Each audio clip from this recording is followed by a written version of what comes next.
Welcome to the English Podcast Classroom. Hello, my wonderful English learners.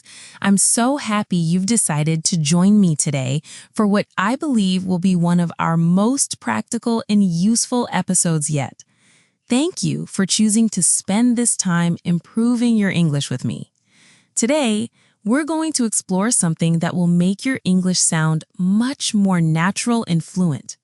We're going to learn 50 essential phrasal verbs that you use every single day at home. These aren't complicated academic words that you'll only see in textbooks.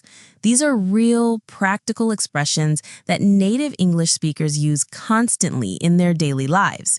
Now, you might be wondering, what exactly is a phrasal verb? Don't worry if this term sounds complicated. The concept is actually quite simple. A phrasal verb is just a verb combined with one or more small words, usually prepositions or adverbs, that creates a completely new meaning.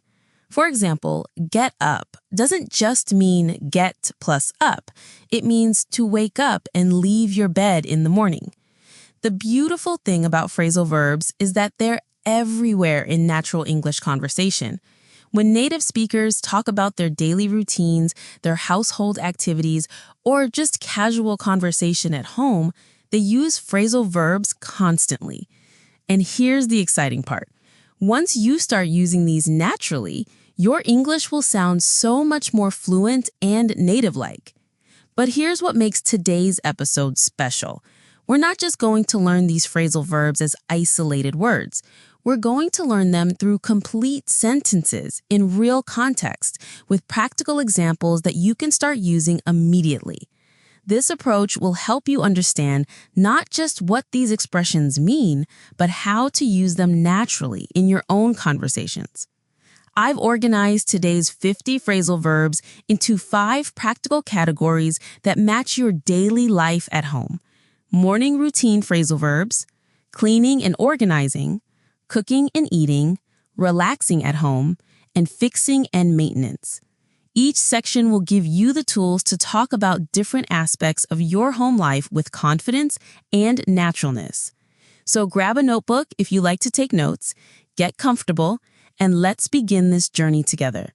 By the end of this episode, you'll have 50 new tools to express yourself more naturally in English, and you'll understand exactly how to practice them in your daily life. Now, let's begin our journey through 50 essential phrasal verbs that will transform how you talk about your daily life at home. I've organized these into 5 practical categories that match the natural flow of your day and your activities.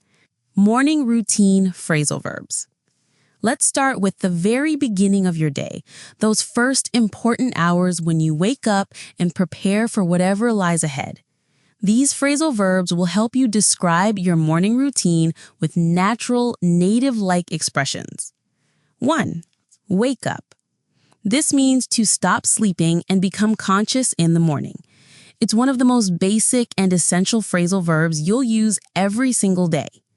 I usually wake up at 7 o'clock, but today I woke up at 6:30 because my neighbor's dog was barking. Notice how natural this sounds compared to saying, I usually become conscious at 7. The phrasal verb gives your English that authentic, everyday feeling that native speakers use. Try saying this sentence out loud right now. Feel how the rhythm flows naturally. 2. Get up. This is different from wake up. While wake up means to stop sleeping, get up means to physically leave your bed and stand up. Even though I wake up at 7, I don't actually get up until 7:15 because I love staying in bed for a few extra minutes. You can see how these 2 phrasal verbs work together naturally. First you wake up, then you get up. Practice both sentences and notice the difference. 3. Turn on. This means to start or activate something, usually an electronic device or appliance. The first thing I do when I get up is turn on the coffee maker. I can't start my day without coffee. This is such a common expression. You turn on lights, you turn on the TV, you turn on your phone, you turn on the shower. It's everywhere in daily English. 4. Turn off. the opposite of turn on. This means to stop or deactivate something. Before I go to sleep, I always turn off all the lights and turn off my phone so I can sleep peacefully. Practice these two together, turn on and turn off. They're a perfect pair that you'll use constantly. 5. Put on. This means to dress yourself in clothing or accessories. It's getting cold outside, so I need to put on a warm jacket before I leave the house. Notice that we say put on clothing, not put clothing. The phrasal verb has its own grammar pattern that you learn naturally through the complete sentence. 6. Take off. The opposite of put on. This means to remove clothing or accessories. As soon as I get home from work, I like to take off my formal clothes and put on something comfortable. See how these phrasal verbs often work in pairs. Put on and take off. Turn on and turn off. This makes them easier to remember and use naturally. 7. Brush up. This means to quickly improve or refresh your knowledge of something, but in morning routines, we often use it with brush up on to mean reviewing something quickly. While I'm having breakfast, I like to brush up on the news by reading articles on my phone. This shows how phrasal verbs can have different meanings in different contexts. That's what makes them so interesting and important to learn in complete sentences. 8. Show up. This means to arrive or appear somewhere, often used when talking about arriving at work or appointments. I need to show up at the office by 9 o'clock, so I can't spend too much time getting ready in the morning. This is a very casual, natural way to talk about arriving somewhere, much more natural than saying, I need to arrive at the office. 9. Head out. This means to leave and go somewhere, to begin a journey. After I finish my coffee and check my email, I head out to work around 8:30. This phrasal verb gives your English a relaxed conversational feeling. It's the kind of expression that native speakers use in everyday conversation. 10. Set up. This means to prepare or arrange something, to get something ready for use. Every Sunday evening, I set up my clothes for the entire week, so my mornings are less stressful. This is a really useful expression because you can set up many different things: your workspace, your schedule, your goals, your equipment. Cleaning and organizing phrasal verbs.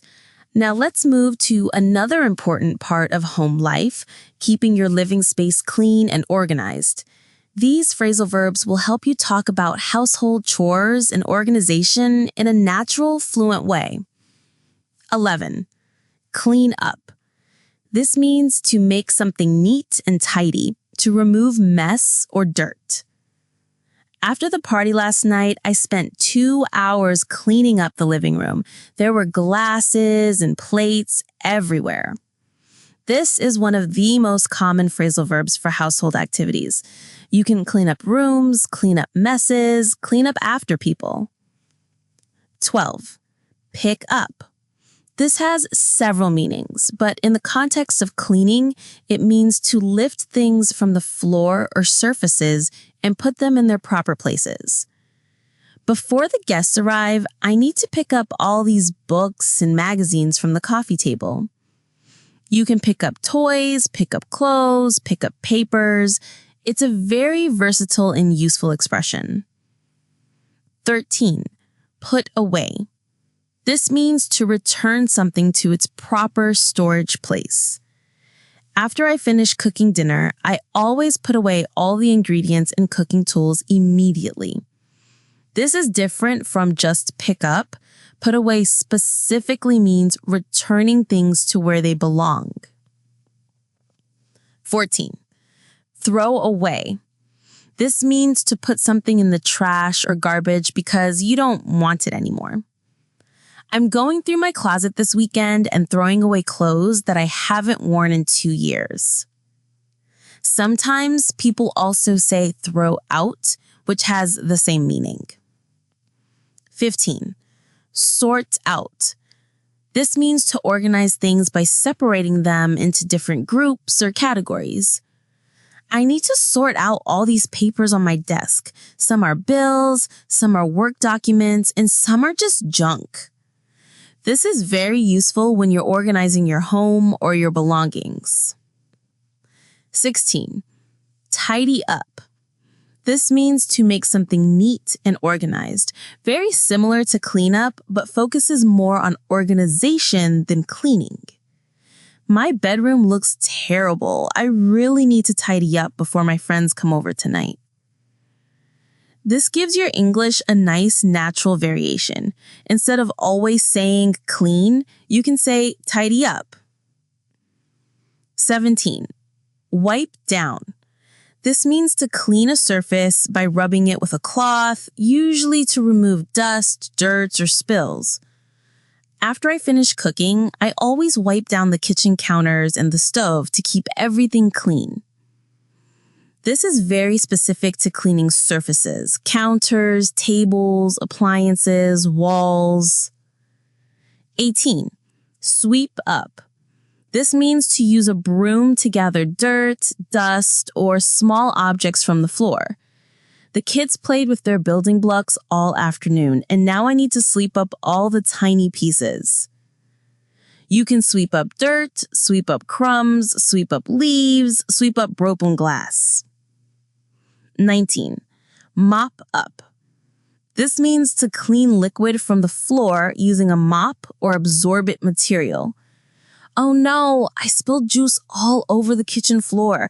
I need to mop up this mess before it gets sticky. This is specifically for liquids, spilled drinks, water, any wet mess on the floor. 20. Straighten up. This means to make something neat and orderly, to organize things that are messy or crooked. The living room looks messy after the kids played there all day. Let me straighten up the cushions and organize the toys. This phrasal verb focuses on making things look neat and properly arranged. Cooking and eating phrasal verbs. Food and cooking are such important parts of daily life, and English has many phrasal verbs that make talking about kitchen activities sound natural and fluent. Let's explore the expressions you'll use every day in the kitchen and dining room.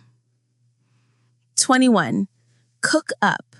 This means to prepare food, but it often implies creating something delicious or special, sometimes improvising with available ingredients. I didn't have much food in the refrigerator, but I managed to cook up a delicious pasta dish with vegetables and cheese.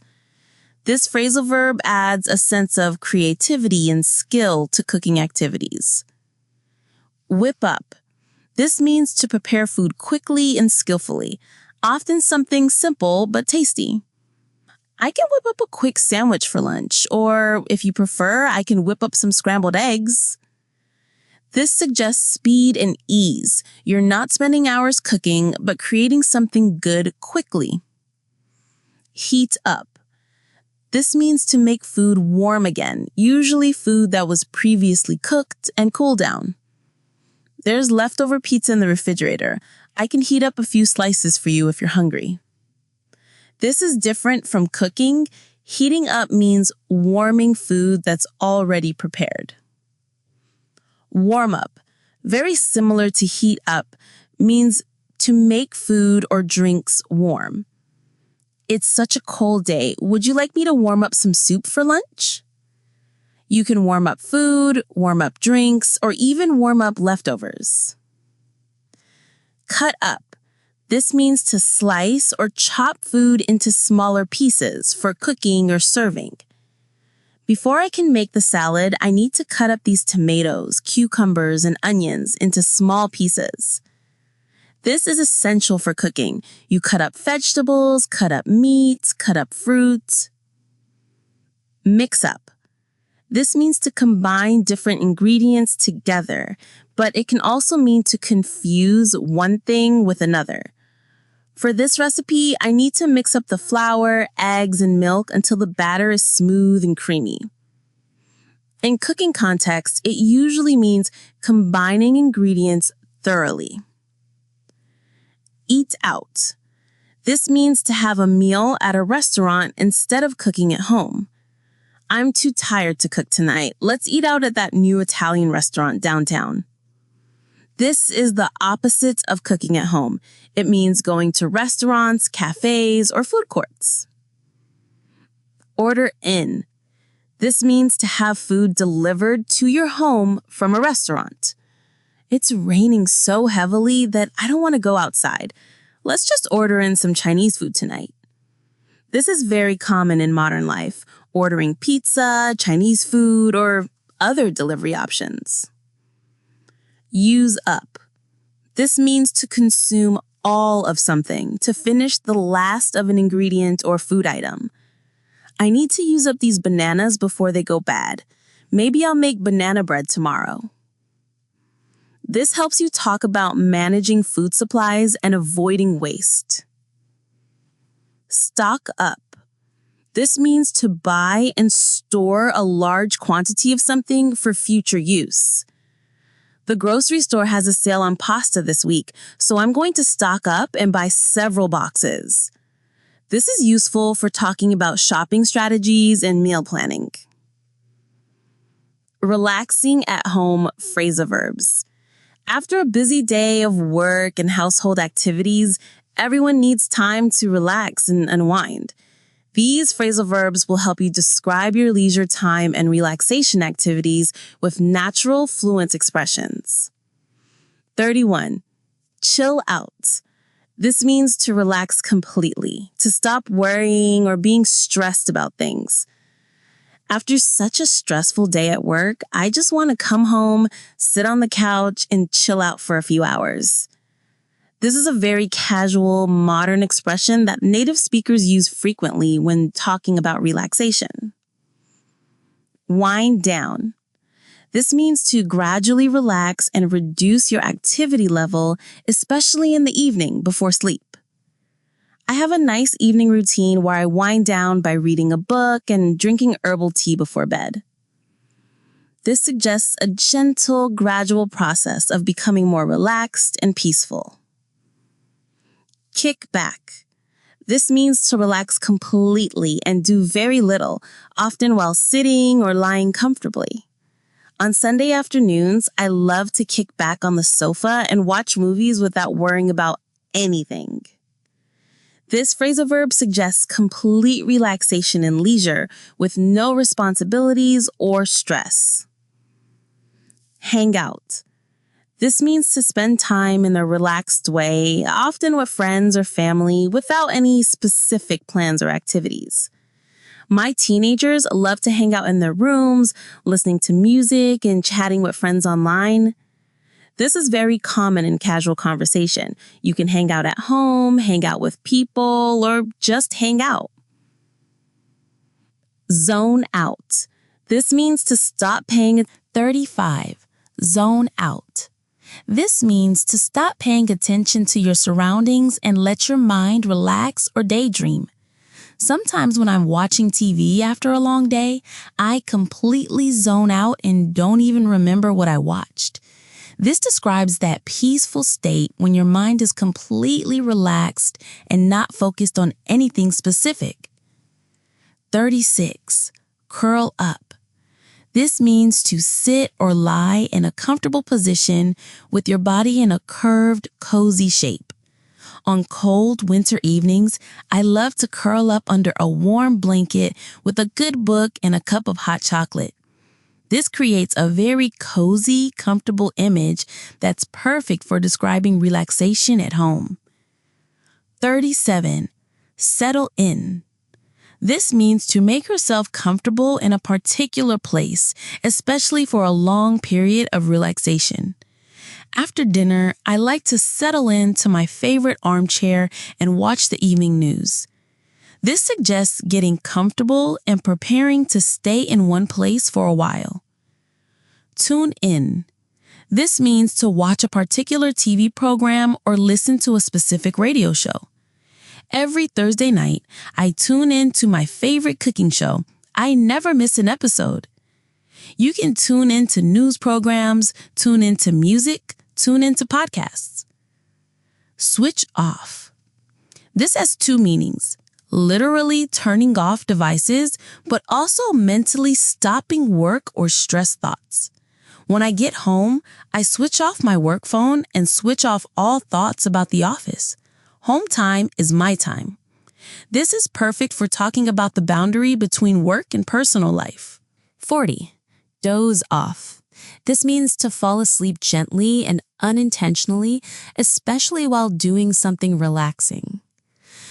I was reading on the couch last night, but I was so comfortable that I dozed off and didn't wake up until morning. This describes that peaceful, natural way of falling asleep while relaxing. Fixing and maintenance phrasal verbs. Every home needs maintenance and occasional repairs. These phrasal verbs will help you talk about taking care of your home, fixing problems, and maintaining your living space like a native speaker. 41. Fix up. This means to repair something or make improvements to make it better or more attractive. We bought an old house last year, and we've been spending our weekends fixing up the kitchen and bathroom. This often implies multiple repairs or improvements, not just one simple fix. 42. Set up. In the context of home maintenance, this means to install, arrange, or prepare something for use. We need to set up the new bookshelf in the living room and then set up all our books in alphabetical order. You can set up furniture, set up equipment, set up systems, set up decorations. 43. Take apart. This means to separate something into its individual pieces, often for repair or cleaning. The washing machine isn't working properly, so I need to take apart the filter and clean all the parts. This is the opposite of putting something together. You disassemble it into components. 44. Put together. This means to assemble something from separate parts or pieces. I bought a new desk from the furniture store, but I have to put together all the pieces myself.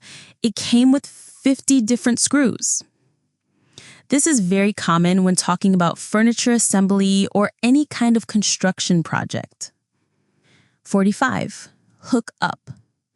This means to connect something to a power source, water supply, or other system.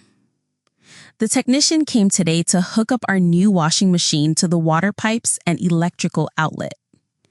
You can hook up appliances, hook up electronics, hook up utilities. 46. Break down. This means to stop working properly, to malfunction or fail. Our old refrigerator finally broke down last week after 15 years of faithful service. We had to buy a new one. This describes mechanical or electronic failures, but you can also say that negotiations, relationships, or systems break down. 47. Wear out. This means to become damaged or unusable through extensive use over time. These old kitchen chairs are starting to wear out. The cushions are flat and the wood is getting loose. This describes gradual deterioration rather than sudden breakage. 48. Check out. In home maintenance, this often means to examine or investigate something to see if it's working properly. There's this strange noise coming from the heating system. I should check out what's causing the problem. You can check out sounds, check out problems, check out suspicious situations. 49. Work out. This can mean to solve a problem through effort and thinking, especially mechanical or technical problems. The garage door wasn't opening smoothly, but I managed to work out the problem. It just needed some oil on the hinges. This implies finding a solution through trial, effort, and problem solving. 49. Call in. This means to request professional help, usually for repairs or services that you can't do yourself. The plumbing problem is too complicated for me to handle alone. I think we need to call in a professional plumber. This is about recognizing when you need expert help and arranging for professional services. Daily practice tips. Now that we've covered all 50 phrasal verbs, let's talk about how you can practice and master these expressions in your daily life. Learning new vocabulary is just the beginning. The real magic happens when you can use these expressions naturally and confidently in your own conversations. The most important thing to understand is that mastering phrasal verbs requires consistent daily practice. You can't just listen to this podcast once and expect to remember and use all 50 expressions. But with the right practice techniques, you can make these phrasal verbs a natural part of your English within just a few weeks. The power of daily repetition. First, let's talk about repetition. Your brain learns language patterns through repetition, but not boring, mechanical repetition. You need meaningful, contextual repetition that feels natural and useful. Here's what I recommend. Choose 5 phrasal verbs from today's list and practice them every day for 1 week. Don't try to practice all 50 at once. That's overwhelming and ineffective. Focus on just 5 expressions, but practice them in multiple ways throughout the day.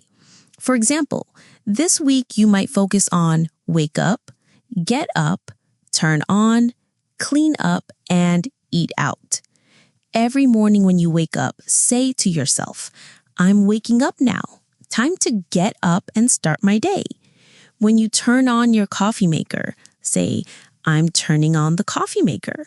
When you clean your kitchen, say, I'm cleaning up after breakfast. When you go to a restaurant, think, we're eating out tonight. This kind of internal narration, describing your actions to yourself using the new phrasal verbs, is incredibly powerful for building natural, automatic usage. The shadowing technique. Another excellent practice method is called shadowing. This means listening to native English speakers and repeating what they say at the same time, like an echo.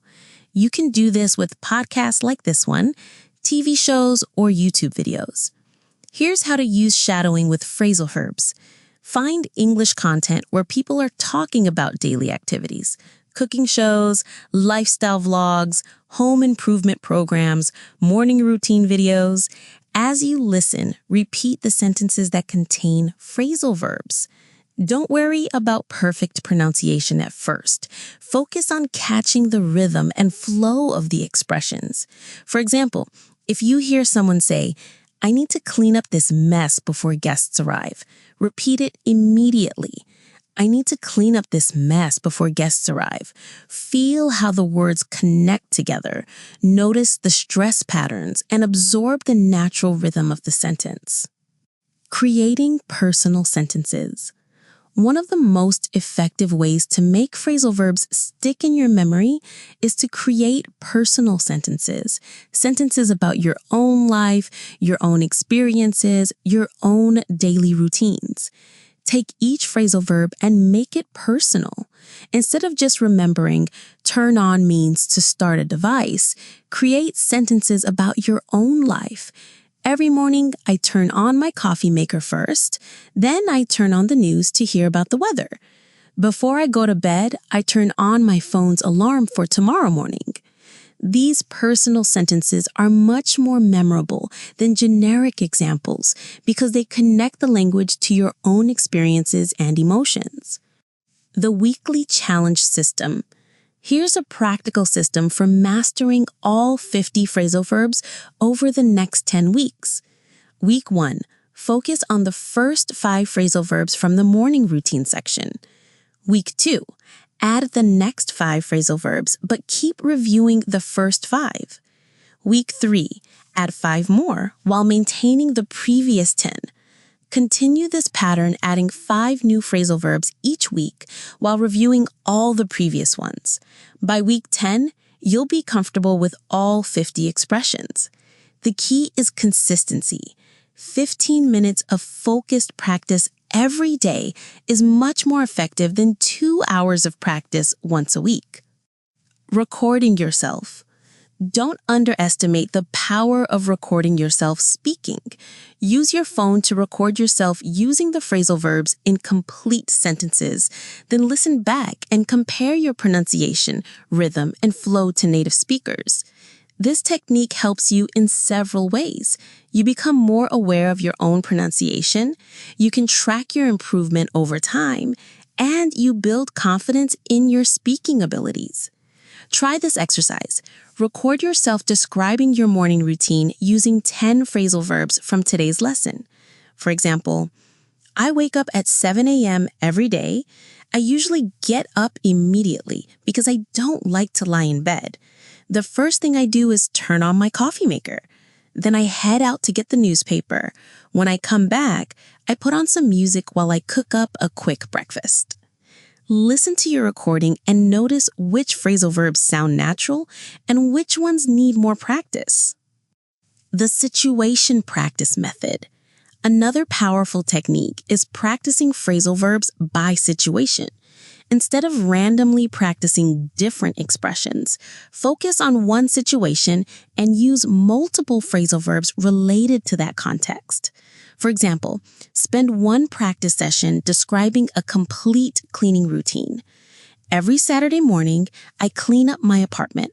First, I pick up all the clothes from the bedroom floor and put away everything in the closet. Then I throw away any trash and tidy up the living room. I wipe down all the surfaces in the kitchen and sweep up any crumbs from the floor. This approach helps you see how phrasal verbs work together in real-life situations, and it prepares you for actual conversations where you might need to describe similar activities. Using technology to your advantage. There are several ways to use technology to enhance your phrasal verb practice. Language exchange apps. Find conversation partners who are native English speakers learning your language. Practice using phrasal verbs in real conversations about daily life. Recording apps. Use apps that allow you to record and replay your voice so you can practice pronunciation and fluency. AI conversation tools. Many language learning apps now have AI features that allow you to practice conversations. Use these to practice using phrasal verbs in simulated real-life situations. Flashcard apps. Create digital flashcards with complete sentences, not just individual phrasal verbs. Include audio recordings of native speakers saying the sentences. The 5-minute daily challenge. If you're busy and feel like you don't have time for extensive practice, try the 5-minute daily challenge. Set a timer for 5 minutes and practice using phrasal verbs to describe what you're doing at that moment. If you're cooking, I'm heating up some soup and cutting up vegetables for a salad. If you're cleaning, I'm picking up these magazines and putting away these books. If you're getting ready, I'm putting on my jacket and getting ready to head out. 5 minutes might not seem like much, but it adds up to over 30 hours of practice per year, enough to make a significant difference. Creating a phrasal verb journal. Consider keeping a simple journal where you write down examples of phrasal verbs you encounter in real life. When you hear native speakers using expressions from today's lesson, write them down with the context in which you heard them. For example, today I heard my neighbor say, "I need to clean up the garage this weekend." She was talking to another neighbor about weekend plans. This helps you notice how these expressions are used in real conversations and reinforces your learning through writing. Motivation and encouragement. Learning a language is one of the most challenging and rewarding journeys you can undertake. And as we near the end of today's lesson, I want to take a moment to talk about something that's just as important as the grammar, vocabulary, and pronunciation techniques we've discussed. And that's maintaining your motivation and confidence throughout this journey. I know that some days learning English feels exciting and enjoyable. You wake up eager to practice, you notice your improvement, and you feel proud of your progress. But I also know that some days it feels difficult and overwhelming. You might think, will I ever sound natural? Will I ever stop making mistakes? Am I really improving or am I just fooling myself? These feelings are completely normal and natural. Every single successful English learner has experienced these ups and downs. The difference between those who become fluent and those who give up isn't talent or natural ability. It's persistence and the right mindset. Let me share something important about how language learning actually works. Your progress won't be a straight line going upward. Some days you'll feel like you're improving rapidly, and other days you'll feel like you're going backward. This is called the learning curve, and it's completely normal. Think of it like this. Imagine you're climbing a mountain, but the path goes up and down with plateaus and steep sections. Sometimes you'll climb quickly and see amazing views. Sometimes